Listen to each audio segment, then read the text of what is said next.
Hey guys, so today we're going to be doing a JZS171 going into a Lexus IS200 with a manual gearbox. So let's get into it.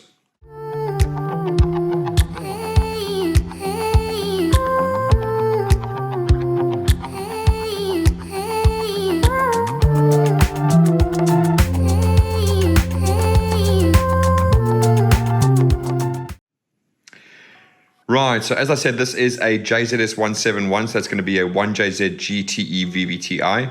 It's going into a Lexus IS200 and it is using a manual gearbox. Now, obviously, this is a completely brand new harness. As you can see, everything is brand new built. So first thing we're going to do is pop over to some photos. We'll show you exactly what goes on to build these harnesses, and you'll see all the sub-harnesses that we're going to go through in a minute. So let's do that now.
So there you go. You can see everything is brand new, all nice and twisted, all covered in heat shrink, and everything is completely modular. So with all of our videos, there's going to be broken up into two sections, mainly the first section, which is now going through the layout of the harness, showing you exactly where everything goes, how it connects, and showing you what are the features of this harness. And then the next one is going to be the testing. So there's two parts of the testing. One is with the ignition on and one is with the engine running. Okay. So before we go too far forward, let's jump into the layout and let's go through this harness and show you exactly what this harness is capable of and how it is made up and how it works. So first of all, looking inside the ECU box, it's nice and simple. We've got our 5 connectors here, 1, 2, 3, 4, 5. Okay. Now, in this case, the customer didn't supply us with a harness or ECU or anything like that. His JZS171 does not have an immobilizer, but we do build the harnesses to a standard. So obviously, this is capable of being used with a JZS171 that did have an immobilizer, but the immobilizer must be removed from the ECU. That's something we can do if you guys require that as well. Okay. Easy way to tell whether the ECU has an immobilizer is obviously this plug would normally be there if it has an immobilizer. All right. Right, so those 5 plugs there. Moving on to our patch interface resin. So this interfaces with the 2 connectors that are left behind inside the vehicle when you remove your 1G FE from your IS200. Okay. Then we have the standard IS200 body connectors. So you've got our blue plug, our gray plug, and our black plug over there. Okay, so again, these are completely standard. These are left behind in the vehicle, and these plug directly into there. Now, all of the plugs I've mentioned in here are completely unique, and you cannot get the wrong one into the wrong place. Okay, so don't stress about where they go. Just make sure that your ECU is orientated like this. So obviously you've got your connection there, and then in the customer's case, he would just have a blanking section over there. So that must be facing towards the front of the vehicle. Okay, this can obviously just be tucked away nice and neatly down the side there. Okay, right, also coming along from here is going to be a junction connector, and that slots into this space right over here. Okay, so this would be again left behind inside your vehicle when you remove your engine. This is just going to slot and click in directly over there. All right, now then onto the things that we start adding in. This is going to be our MPX converter device. So again, this is converting the MPX data from the JZS171 to work in the Lexus IS200. So that's going to keep things like your gauges working, fuel gauge, temperature gauge, AC, all of that type of jazz. That's what's going to keep this working. So this basically saves you having to have a physical IS200 ECU to try and control those things separately. All right. Then moving on there, before we get to the grommet, we've got a couple of sections that break off over here. A couple of these are new that I've done for the first time, but this one isn't. So the first one is a pedal. So you might be saying, well, Chris, it doesn't have an accelerator pedal on a JZS171. That is 100% correct. What we've basically done is, obviously, guys do like to change their ECUs for aftermarket ECUs quite often. So what I've tried to do with these harnesses, because they are brand new, so we can actually add in whatever we like, I've tried to make this as friendly to go into an aftermarket ECU further on the line as I possibly can. One of the things that I have done, of many, which we're going to go through as part of the layout, is to make sure that you guys have the ability to add an accelerator pedal to the vehicle. So for example, if you went with an aftermarket ECU and you wanted to change from the Toyota drive-by-wire to say a Bosch drive-by-wire, which would then require you to fit a pedal inside the vehicle, well, you can make an interface directly from that. You can run it along here inside the vehicle across and to an accelerator pedal there.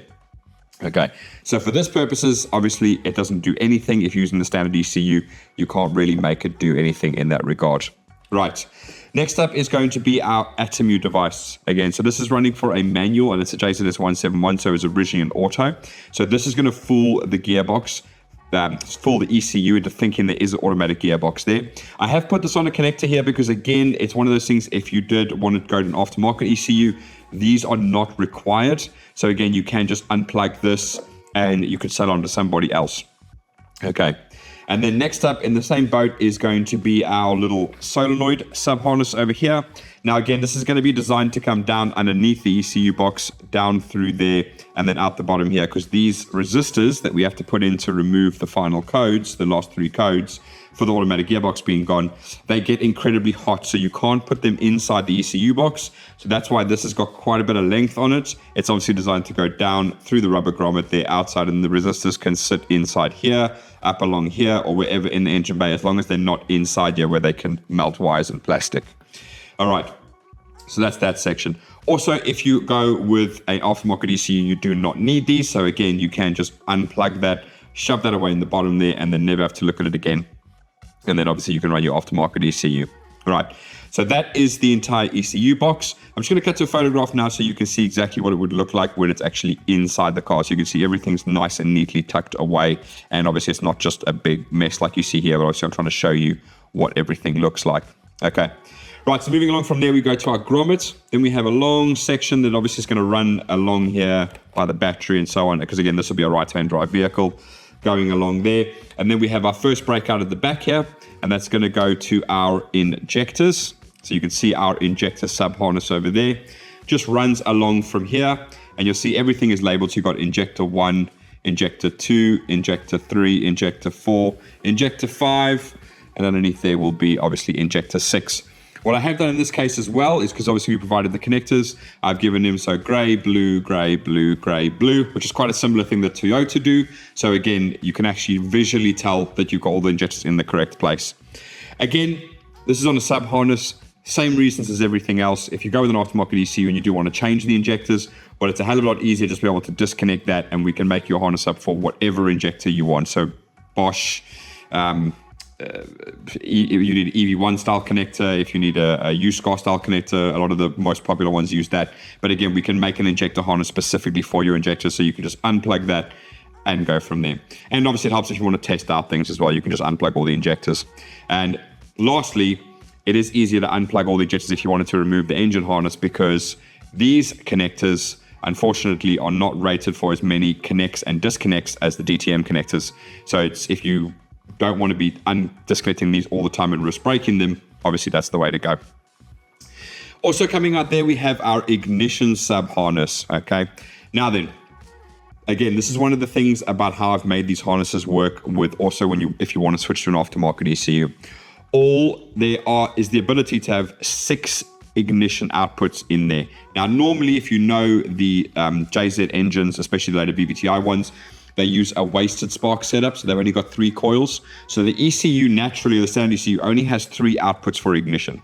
I've added in another 3 that aren't being used in this particular case, but they are there. So if you did want to go with an aftermarket ECU, we make a patch harness from there to whatever aftermarket ECU you want.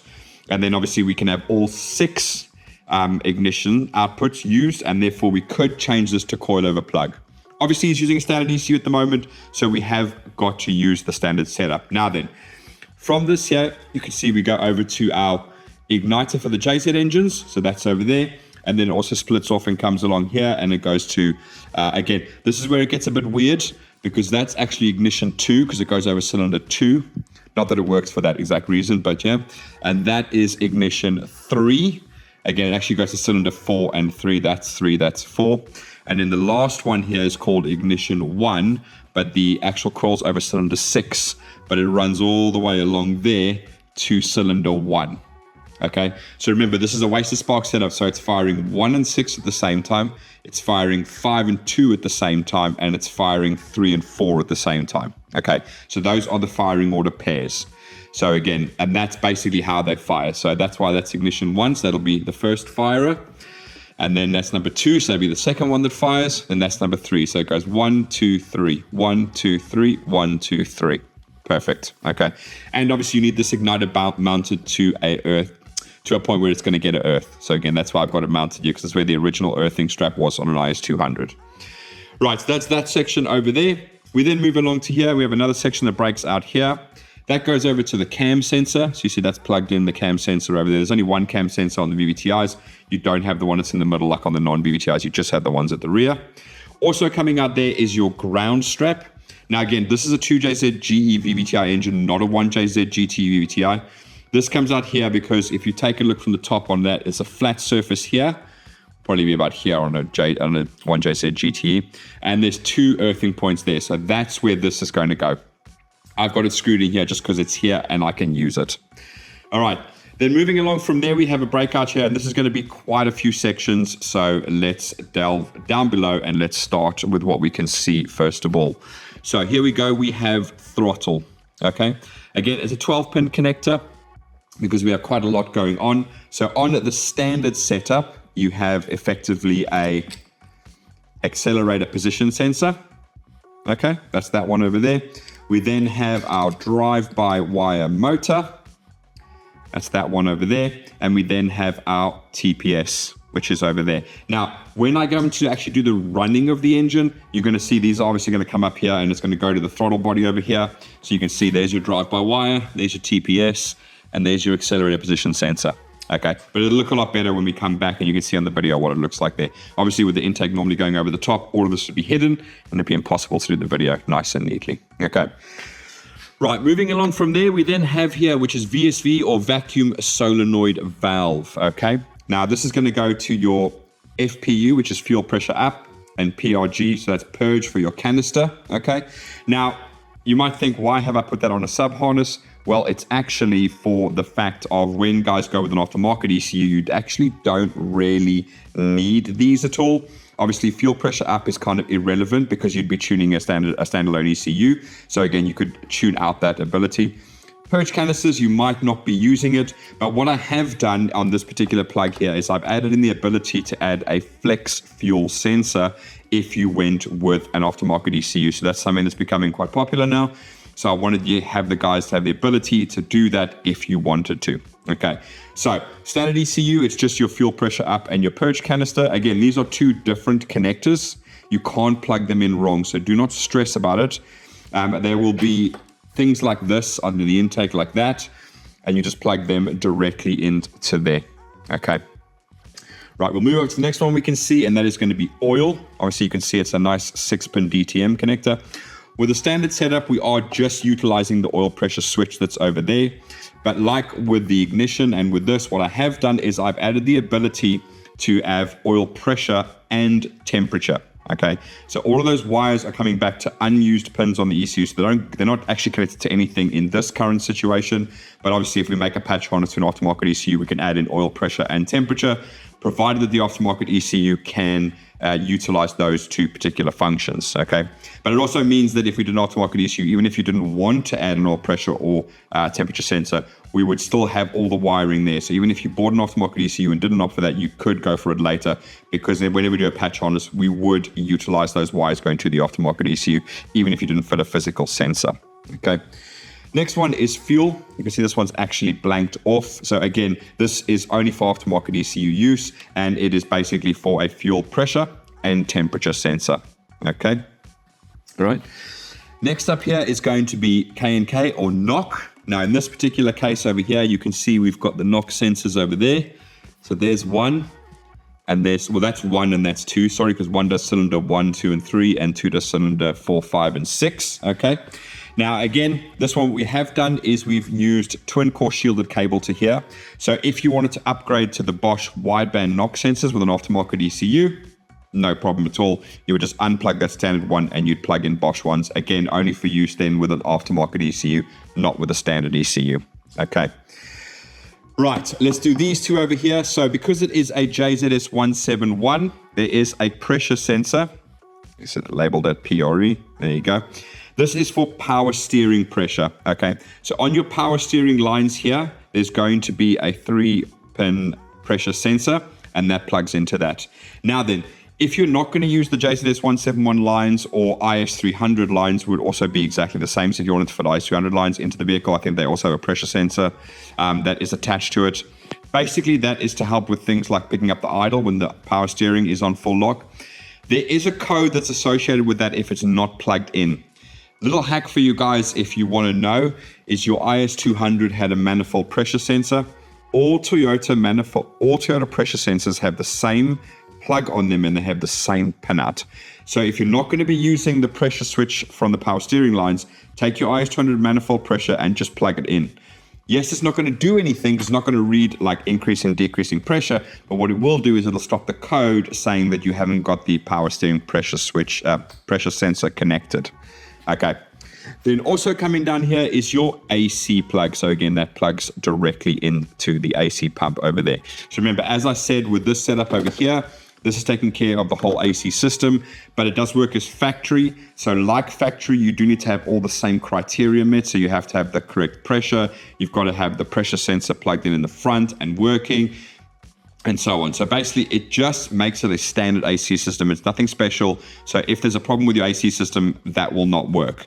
Then you need to find out what the problem is. Is it not enough pressure? Is there something wrong with the AC magnetic clutch? Is there something wrong with the AC pump? Is there something wrong with the vehicle? Is there some reason why it wouldn't be activating the AC, etc., etc.? It'll work exactly as your standard IS200 did before. Okay. Right, then I think this is the last one coming down here. It's a little bit of section, and it splits over here, and it's going to go to your starter solenoid, labeled STA. And then lastly, go into the gearbox plug over here. So again, because you guys change your mind on gearboxes from time to time, I have made the gearbox on a sub harness there. In this particular case, he is using an R154. So again, we just have our standard Toyota 3-pin speed sensor connector. and our standard Toyota 2-pin reverse light connector. Okay, and we'll be testing those as part of the testing with the ignition on, so we'll come back to those in a bit. But yeah, if you had a BMW gearbox or something like that, again, we could just unplug there and give you a new harness to accommodate whatever gearbox you are using. Obviously, manual gearbox, there's clearly not enough wires in there for an automatic gearbox. It's only designed for a manual setup. Okay. Right, so that's that big section over there. So there is quite a lot that comes out over there, and obviously it's very different in the GTE. Obviously these runners are half the length of these. All this is kind of tucked away nice and neatly. There's a couple of spots where this would come through there, but that's it. Right, so moving along from there, we then have another breakout over here, and coming out of here is going to be your oil control valve. So that's for your VVT-i. Okay, so that plugs in there. It just tucks away nice and neatly there. All right, and then we have coolant temperature, CLT. Okay, now then, on your 1JZ-GTE VVT-i, the coolant temperature sensor is not underneath here like it is here. It is actually on the coolant pipe that runs along here. Okay, so again, that would actually be on the side coming down from here. Okay, but that brings us over to this side now. So what we're going to do is we are going to run along through here. Oh, also, the reason this is a 3-wire sensor is because I've added in a wire to do a sort of analog coolant temperature. So again, sometimes if you go with an aftermarket ECU, we need to change over that MPX device. That one's designed for a JZS171, but it won't work for a aftermarket ECU because it needs an analog one. So again, I've put that in so that we can then obviously send that to a different analog MPX sensor device that we would fit if you was using an aftermarket ECU. Okay. Right, so further along there, we're going to break out here right in the middle. We're going to have two sections that come off here. One is going to be WBO, so wideband oxygen sensor. Obviously, with a standard ECU, it's not a wideband oxygen sensor. It is just a standard Lambda sensor like you see here. But as you can imagine, if you go with an aftermarket ECU, I've put every single wire in here to be able to fit a Bosch LSU 4.9 sensor. Obviously, the wires are all going inside the ECU box, and you'd have them from the patch harness going to your aftermarket ECU, okay? And then lastly, I have this ABV or air bypass valve. Some of you might more commonly know them as a MAC boost valve. So effectively, it this little thing over here plugs into the air bypass valve. So basically on the standard engine, you have a little valve over here that's controlled that effectively then when the pressure builds up, it lets it bleed off, okay, back into the intake before the turbo. That's why you don't get any sort of like noises on a standard vehicle, because that, instead of bleeding off, it actually goes back into the intake before the turbo to be ingested by the engine again. Okay, right. But if you were going to go with an aftermarket ECU, you could scrap that original air bypass valve and you could fit a MAC boost valve, and that is where this comes in. Okay, so you can unplug this MAC boost valves directly into there. Right, moving along to there, we then have our alternator plug. Nice and simple. Again, it is on a plug because some guys like to change. I've had guys change over to Bosch alternators and so on and so forth. So whatever you want to change, you can actually do that with that. Now, with the standard ECU, there is actually a signal that's going to the ECU that's making the alternator light work on the dash, but that is just a ground signal. So even with the standard ECU, if you wanted to change the alternator, it should be possible, provided that the alternator will give out a ground, okay, that we can then use to go to the ECU to tell it to turn on the light on the dash. Okay, that's the only requirement. You don't even actually need the light on the dash. If you're quite happy with just looking at the voltmeter that you normally have on the cluster, you can also do that. That's absolutely fine.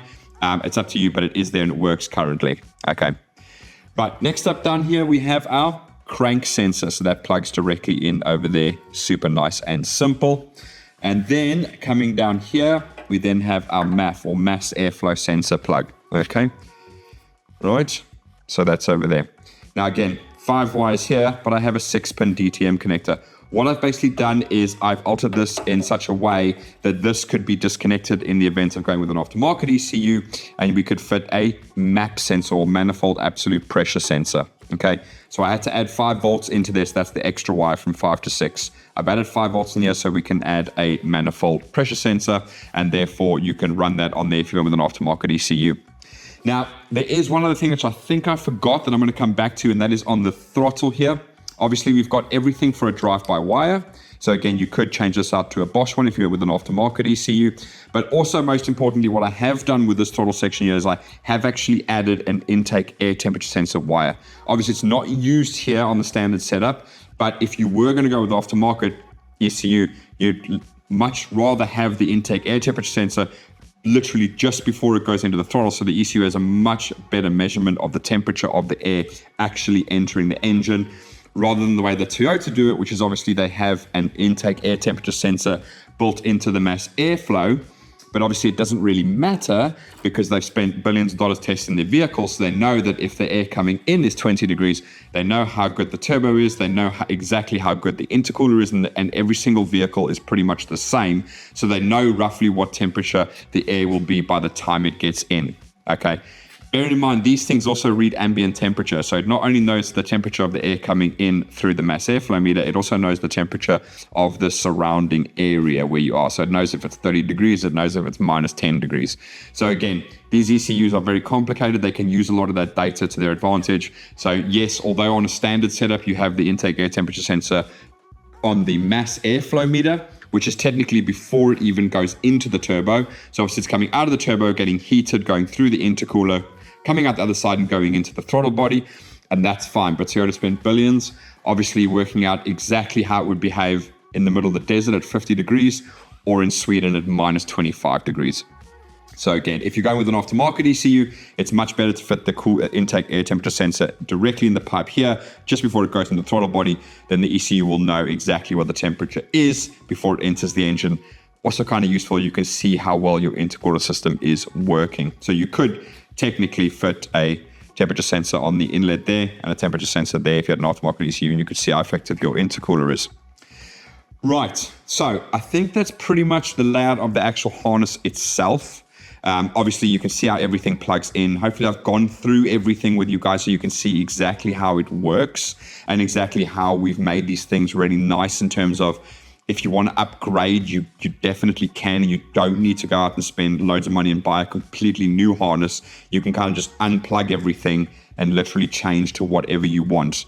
The only things we've kept standard are things that are pretty standard, like the ground, the cam sensor, the oil control valve. You're not going to change that over. You might say remove it, but you're not going to change it. Crank sensor, again, something that you're not going to change. So anything that's kind of standardized, I've left alone and I've put it on the harness and it's not detachable or removable. But anything that I've seen over the years that you guys upgrade, change, want to change or whatever, I've done it. And of course, because these are brand new harnesses, I don't want to limit you guys to say, right, this will only work for a standard ECU. Very limiting. Doesn't make sense to me if we're going to all the trouble of building a new harness. Wire is not expensive and it's much easier to add that in now and give you guys the ability to upgrade further down the line. Okay, right. Other things you need to connect. So this is obviously the engine side. All goes in there nicely. Everything goes on the engine nicely. Things you need to do otherwise. You're going to have your main power for your starter solenoid. That's going to go directly to your battery. So that's what I've got there. We have got our earth. Okay, that'll normally bolt to the block, and that's going to go to the negative of your battery. Now the standard IS200, you have earth that goes from here down underneath the battery there, and then it pops out down here. Okay, that goes straight to the block. That should be more than enough, but if you want to add another earth, you most certainly can. You can also add an earth from the firewall there to the cylinder head over here. There's absolutely no problem with that at all. These engines do love earths, no dramas. And then usually there's an earth coming from one of the gearbox bolts to the chassis leg down there. So that should kind of be the earth that you want. The one going from the battery, chassis, block, cylinder head to firewall, gearbox bolt to chassis leg down at the bottom there. Okay, so that's all the earths you're going to have. You've got your main power for your starter, and then lastly you've got your main power for your alternator. So that goes into this fuse box over here, and that's obviously what's going to plug into your alternator over there. Okay, obviously it's not part of the engine harness, it doesn't run through there. None of these, like the earths and the starter and the alternator, it's all separate. But I would stress that you connect your alternator to here. Reason being is because you have a 120 amp fuse there. So if anything happens, remember the alternator is on the other side of the engine bay. So this piece of wire is going to be running down along the subframe up the other side and then obviously attaching to the alternator. A lot of places where it can catch, snag, rub, and short out. If you go directly to the battery with a wire like that and you do not have any fuse, you're basically going to start a fire if it shorts out, because it's just going to superheat up. It's going to go red hot, and then anything around it, and what happens to be underneath an engine usually is oil. So if you superheat a wire to the glowing red hot and you've got a bunch of oil next to it, I don't think I need to explain to you exactly that's not the best situation that you want to be in at that particular time. Okay, so engine harness we've gone through, starter wire we've gone through, alternator wire we've gone through, earthing we've gone through, and everything else is really, really straightforward. So that's it. Right, so what I'm going to do now is I've got to pop off, put the intake on, get everything sorted out there, and we'll run into the testing of the engine itself with the ignition on and the engine running. So, see you in a second. Right, guys, so we're back now for the testing of the engine harness. And as I said earlier, it's going to be made up of two sections, one with just the ignition on and one with the engine actually running. First thing I'm going to do is I'm going to go through all the tests with a good explanation of exactly what we're testing and why we're testing it, and then we'll jump into the testing with the ignition on. Okay, so first of all, immobilizer removal, not applicable. His ECU doesn't have an immobilizer on. Ambient temperature or outside temperature, again, that little box is converting the MPX signals. So we're going to come over here and make sure we can see the outside temperature over there. Then we're going to look at the cluster because we're looking for the check engine light, the charge light, and the oil pressure light. So we've got check engine light in the corner there. We should have charge light and oil light in the bottom corner here. So we want to make sure that they come on. And then obviously when we start the engine up, you'll see they will go off as well. Okay. Then we're going to test reverse and speedo. That's a bit of a work here. I've got my little device to output a signal for the speed sensor. And then I'm going to use a wire just to bridge the reverse switch over there. So we're going to hear the beep of the IS200 cluster when it's in reverse. So we know that that's working all the way from the connector inside the vehicle. OBD2 test, basically what I'm doing is, because this is a plug and play, it connects directly to the OBD2 port inside the driver's footwell. So there's nothing funny there. It's exactly how you would have diagnosed before. Plug in the exact same space. You're going to read codes exactly the same way. Obviously, I'm using Toyota GTS, which is a subscription service that you can do. You can do a day, you can do a week, you can do a month, you can do a year, but it's the actual Toyota system. And so I'll have access to everything that we need to do testing wise. But obviously you can plug in Bluetooth dongles. Just be careful with the Japanese models. They can have a different communication protocol. So not all Bluetooth models will work with it. I don't have an extensive list, unfortunately. I've not delved into the test of trying them all out because there's so many of them on the market and more keep popping up all the time. So if you've got one where maybe you got a friend with an import Japanese car and he says this one works, probably the one I would go for, to be honest with you. Then we're going to look at the fuel pump relay. Now, in this case, the fuel pump is being controlled by the ECU. Down in the bottom of the videos in the description, I have a bunch of links to videos that I've done explaining things in much greater detail. In there is how the Toyota fuel systems work. So I do suggest you can pop down there, have a look at that, make sure you are familiar with how the system does work. It catches people out because with Toyota, they don't prime the fuel pump when you turn the key on. People never notice it because they just jump in the IS200 and they just go and they turn the key and it starts every single time. So they don't really care how the fuel pump works. They've never listened for a fuel pump when you put the ignition on. But as soon as you come do an engine swap, all of a sudden you're listening for everything. So they go, oh, it doesn't prime now when I turn the key on. Well, it never primed at all the whole life of the car. But yeah, it's just something that catches people out because I get people sending messages saying, I turned the key, but the fuel pump's not priming. Well, that's why I made the video. So you can go watch that. It'll explain it in great detail. Then we're going to do AC clutch and AC request. So basically with the AC clutch, I'm going to use GTS. We're going to output the wire from the ECU to actually activate the magnetic clutch relay, and you'll hear it hopefully in the corner there. And the other one is I'm going to press the AC button inside the car because that's communicated via MPX. So again, our little device is translating that over. So we want to make sure that when I press that button that you can actually see the AC signal over here go from off to on. That's basically what I'm looking for.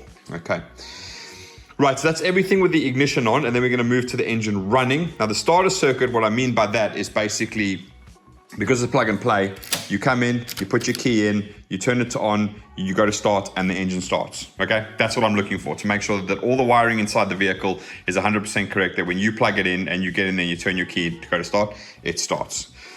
Drive-by-wire test, remember these are drive-by-wire. Despite having an actual accelerator cable, these are drive-by-wire, so we'll just go like this and we'll be able to hear the engine rev up.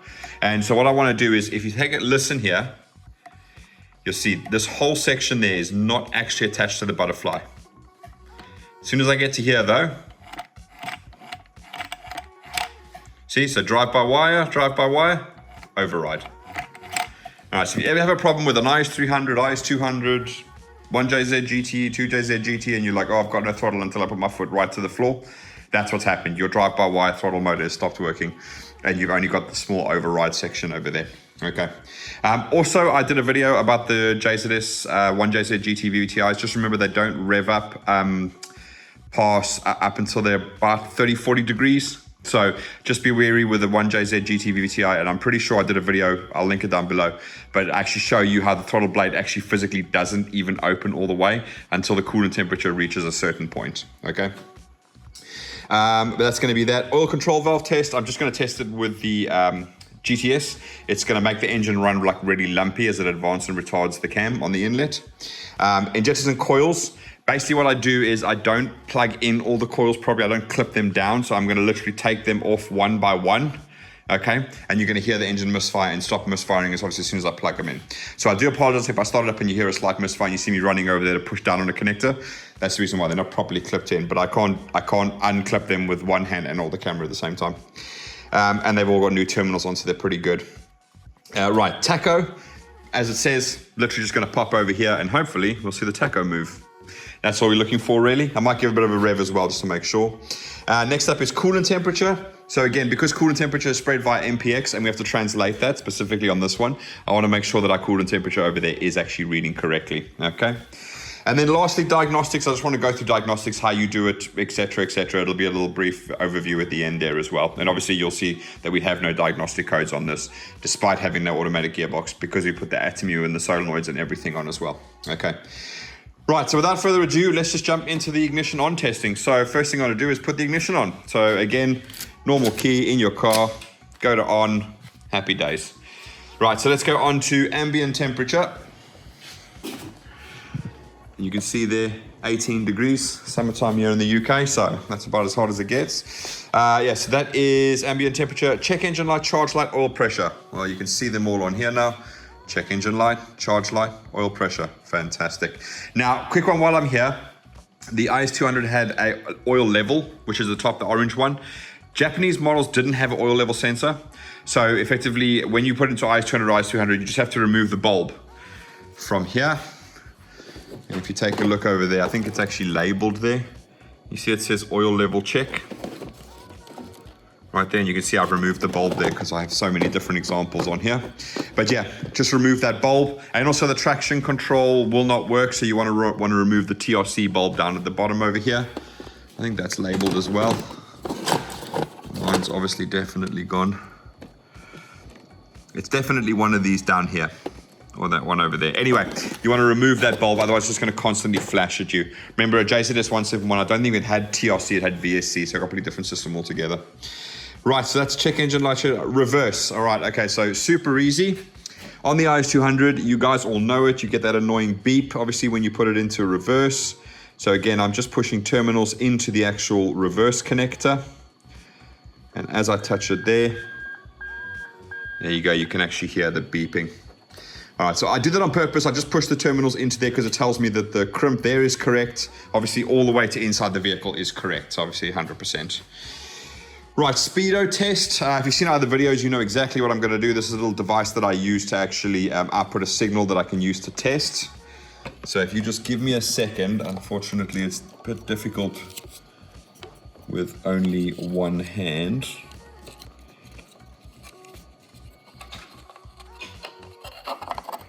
I'm just going to put it into test mode quickly. Close up of my hand, yeah. Right, fantastic. Okay, so you can see I've just got a constant flash there. So that's now in test mode. And again, same principle. I'm using it here to make sure that the whole system is correct. And I'm going to see if I can get everything in one shot. But as I touch it on there, you can see that the speedo then works. There you go. Rightio. So quick tip for you guys. Obviously you can see I've tested it here. So theoretically the wiring should be 100% unless it gets damaged in shipping or putting the engine and it gets crushed or something like that. But if you guys are in a situation where you've got it on, you've jacked up say, the back wheels or whatever, and obviously you now want to spin it and make sure the speedo works. If the speedo doesn't work for whatever reason, quick way to determine whether it's gearbox or sensor fault or I suppose even wiring fault as well. But basically you can take the speed sensor out the back of the gearbox. The supply with J160, R154, they all have the same type of sensor. But basically just tape it to the end of a drill, jump in the car, put the ignition on, and get your friend just to like literally whiz the drill. If you get the speedo working when he whizzes the drill, then clearly it's an actual mechanical problem inside the gearbox that's causing your issue. If he doesn't, then I would probably lead to one of two options: is either the sensor itself is faulty, or the actual wiring got crushed or something like that underneath there. And obviously that you'll be able to see, hopefully, straight away. Right, so that is reverse and speedo OBD2 test. So basically I'm just gonna pull it up here. Quick, easy ways, obviously, to see if we're getting live data. And as you can see, we've got intake air 34 degrees, coolant temp 87 degrees. Obviously, I've tested the thing out. So we're getting all the live data, so that is fantastic. So we know that this is communicating properly. Fuel pump relay. So let's pop into our, you know what, I am gonna skip to AC request quickly because then I'm gonna go into active test to do those other two ones. So again, as I said, at the moment, AC signal is currently off. When I go inside and I press the AC button, this is communicated via multiplex, which is old CAN. And you'll see now that the AC signal has gone to on. So that tells me that the ECU has seen the signal from the vehicle, which means that little box has done its job and it's translated that signal across. And as I put it off, it will go off. Okay, so as I said, with the AC system, you need to treat it like it's a bog standard Lexus AC system. So everything needs to be working and it needs to be correct. All the signals that were going to the ECU are still going to the ECU, and the ECU will control the AC as if it was in a standard vehicle, okay? So it won't turn off the pressure's too low or too high. It'll activate the fans. It'll do all of that type of stuff like it does in a standard IS200, okay? But you need to make sure the system is correct, working, gassed up, and 100%, okay? Right, so let's jump into the other two. So we're gonna do active tests. So first of all, we're gonna do fuel pump. Now you can see here, we've got fuel pump relay and fuel pump. If you watch my video, you'll know exactly why I'm choosing that one and not the relay one. All right, and I'm gonna keep quiet now and hopefully you can hear.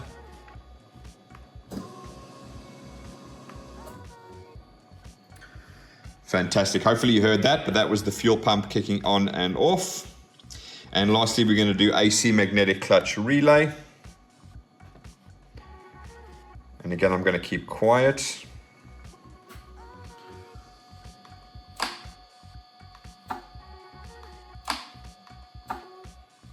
Right, fingers crossed you did hear that as well, but that was not only the relay clicking, but the actual magnetic clutch on the engine, because I have actually got it plugged in, so it is actually working.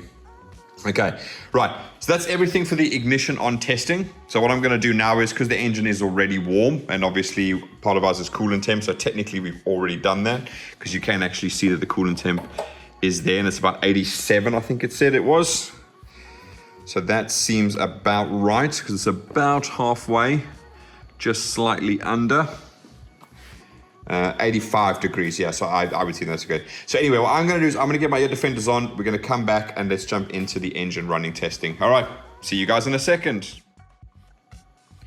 Right guys, air defenders on, so we are ready to do the test with the engine running. Quick recap, starter circuit, want to make sure that the engine starts on the key. Drive-by-wire test, I'm just going to rev the engine up. Oil control valve will pop back to here, go into active test, and we'll test the oil control valve.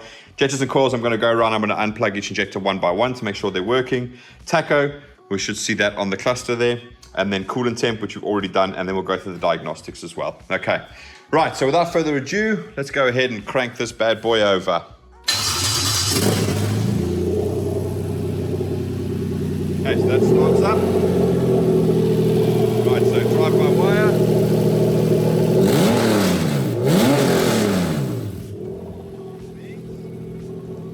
Oil control valve.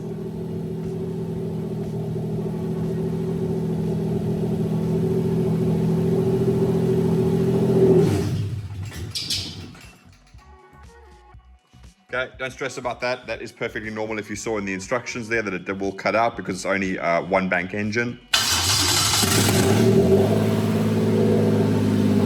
Happy with that. That's oil control valve. Let's pop over for injectors and coils now. Right, so we're going to start here at 1, 2,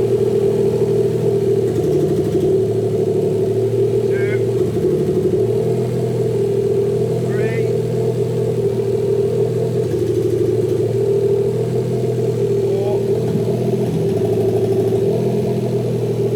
Five,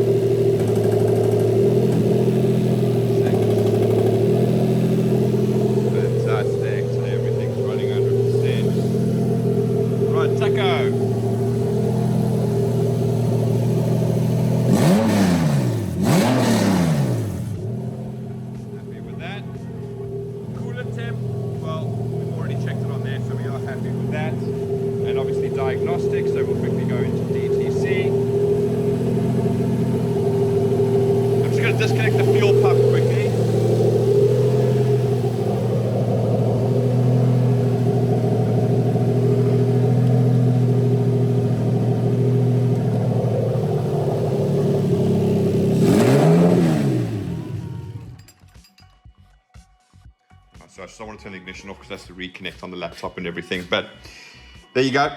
DTCs, there are none. You saw the check engine light went off on the dash, so that means there are no codes with this engine on it. So when everything is running correctly, there will be absolutely zero codes. There will be no check engine light on the dash. Okay, so that's to start off with. Right, so let's go through diagnostics. So, because it's a Japanese engine, there's a couple of ways we can do diagnostics. Number one, you can do it the way I've done it, right? So you can plug into the OBD2 port, and every single Lexus IS200 has that OBD2 port, okay? Now, this gets a bit tricky with Australian ones because I'm actually not too sure about the Australian ones, but I would assume that they would follow probably a European one rather than an actual American setup. But if you have an early IS200, so like a 98 to 2001, you also might find this diagnosis port on the front here. It's pretty much useless. You're not going to actually plug anything into it. But what's important is you do actually have TE1, or not, sorry, TC, which is that one over there. And you've got E1, which is that one over there, okay? So on the IS200s, you can do this as well, but basically you can bridge those two terminals and you can actually get the check engine light to flash. So I'm gonna see if I can do that now, just to show you. Now, obviously we have no code, so there shouldn't obviously be flashing a code, but let's see if I can get it to at least go on to diagnostic mode. There you go. All right, so because there is no codes, obviously it is going to just flash that constant flash. But let's say, for example, if you had the mass airflow sensor disconnected, okay, you would end up with the code 31 and 24. 31 is for mass airflow, 24 is for intake air temperature sensor, okay? So again, with the Japanese models in the IS200, pretty much all Japanese, well, even 3UZ Japanese, like Celsius and so on, you can actually do the flash code system, so you can bridge those two terminals. Now, if you've got an early one, you can do it in the front of the engine bay like I showed you there, but those same two terminals are also in the OBD2 port here, and it's pin 4 and 5 are grounds, and it's 13 is TC. So if you bridge those together, it goes into diagnostic mode, and in your car, your dash will like literally light up like a Christmas tree, okay? You're gonna have all the lights going mental, the ABS and all of that type of jazz going mental on there as soon as you do that, because it goes into diagnostic mode for the entire car. So it'll flash codes for the ABS system, it'll flash codes for the engine, it'll do the whole shebang, okay? So that's one way of doing it, apart from actually plugging in an OBD. Now, obviously, you can't see live data, you can't see anything like that, but if you're stuck in a pickle and you don't have access to a diagnostic reader, you can just bridge those two wires with a paper clip, and you can actually read the codes, and you can tell whether it's like a MAF sensor or a pedal position sensor or a TPS or whatever's causing the problem. You can get all of those codes from there. But obviously you need this to be able to see live data, to be able to clear codes and all of that type of jazz. You can use this. Now, do remember with these Toyota ECUs, if you disconnect the battery for even 1 second, you clear the codes. Okay, so don't stress about that. If you want to clear the codes, you can just go ahead and unplug, which one would it be? Yeah, 22 pin plug here. There's your permanent 12 volt supply, and there's your ignition 12 volt supply. So pull that plug out, then plug it straight back in again, and effectively you've cleared the codes. If you start the car again and the engine light's still on, well, there's a code that you need to deal with, then you need to check it out, okay? There is one other thing that you can do on diagnostic mode, which is quite a cool feature, is when you do bridge those two terminals. Now, this applies to every vehicle, okay? So not just if you have a Japanese, but even if it was an IS200, even an IS200, even a European or American 3UZ, this all works. You bridge those two terminals on there, and it puts in diagnostic mode. And what that does is it locks the timing at 10 degrees, okay? Well, we're in luck today. But you can see down there, I've actually used... I call it Tipex. I think Americans call it correction fluid. But anyway, I just use that white paint to make all of these marks pretty clear. But there's 10 degrees, and there's your marker on your pulley. So this engine, well, it's 180 degrees out because the marks on top don't line up, but it's stopped at 0 degrees. But basically, you can go to cylinder 1 here, put a timing light on there, bridge the two terminals inside the car or on there, fire up the engine, and you'll see that the timing is locked at 10 degrees, so you can actually check that. So if you're not 100% sure, maybe you think you skipped 1 tooth or something like that, and you're changing the timing belt, you can just quickly check it with a timing light by doing that without having to sort of pull the whole thing back down again, and literally go through the whole process of matching all the marks and everything up as well. Okay, right, so that's a cool little feature you can do with the diagnostics. But other than that, everything is working 100%. I do apologize about the high idle. Obviously, this is a 2JZ-GTE non-turbo VVT-i, and I've put a JZS171 ECU and harness on, so obviously not everything is 100% working. It appears that the throttle seems to be the issue, because I have to adjust the TPS like way down to even just get it to idle, otherwise it hunts and goes mad. So yeah, there's obviously a difference between this 2JZ-G VVT-i throttle body and the 1JZ-GTE VVT-i throttle body. You'll probably find that the 2JZ-GTE VVT-i and the 1JZ-GTE VVT-i are very similar, but obviously a difference with these ones in the TPS signals that it gives off. Sorry, pointing down there, in the TPS signals that it gives off. But that's about it, guys. Again, down below, I've got a bunch of videos explaining a lot of things with these engines and harnesses in greater detail. If you guys have any questions, please feel free to let me know down below. I have now set up 2 emails specifically for customers. Obviously, we are a one-man band, so I'm trying to get everything organized into one place. But effectively, we now have an email called quotes@phoenixenginemanagement.com. So that's what email I'll be using for sending out quotes and all that type of stuff. And then I have an email called support@phoenixenginemanagement.com. Okay. So effectively, if you have support questions, existing customers with support questions, that's going to be the place that you're going to get through to. And obviously, I'll try and check those once a day, because most of the time support questions are quite easy to get through. Quotes. If you send an email to Chris@phoenixenginemanagement or info@phoenixenginemanagement, it's going to give you a whole automatic reply to tell you exactly what information we need. But I have created a video for that, so in that response you'll see that link. And also, if you message on Facebook, you're going to get a very similar response asking you to watch a video and then interacting with us via those 2 emails, whether it be support or quotes@phoenixenginemanagement.com. All right, but thanks for watching, guys. If you have any questions, please pop them down below. Anything else, you can find us on Facebook. You can also find us on our emails, so info@phoenixenginemanagement or quotes or support@phoenixenginemanagement.com. But thanks for watching, guys. Let's get this off to this guy in Australia, and so we can get his conversion finished up. See you again soon. Bye-bye.